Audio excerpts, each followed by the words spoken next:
The Jupiter-08 from Roland is probably one of the most sought-after analog polysynths from 1981. It had 2 VCOs per voice, featuring cross-modulation, sync, and pulse width modulation, 2 filters, a non-resonant high-pass and a resonant low-pass, an LFO with variable waveforms, and 2 envelope generators.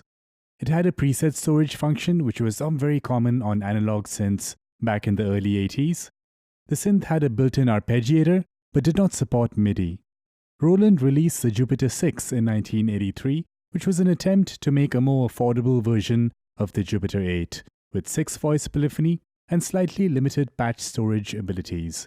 It also used integrated circuits, replacing the discrete circuitry used in the Jupiter-08. So it also sounded different. There was also the Roland MKS-80 Super Jupiter rack-mountable sound module, which was released in 1984. It was very similar to the Jupiter-08 architecture, except for the keyboard. Now, in 2015, Roland released the Jupiter-08 in a much smaller form factor under the name JP-08 in the boutique lineup of synths. This synth uses ACB technology to faithfully recreate the original sound of the Jupiter-08. It supports MIDI via the 5-pin DIN connectors as well as USB. Unfortunately, it only has a 4-voice polyphony. The polyphony can be increased by chaining multiple units together. The parameters of the synth can be controlled remotely.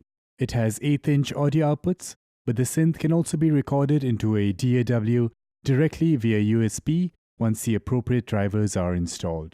The JP-08 can be used by itself or with the optional keyboard module, which is the same that connects the other synths in the boutique line. In the upcoming videos, we will look at all the features of this synth, so stay tuned.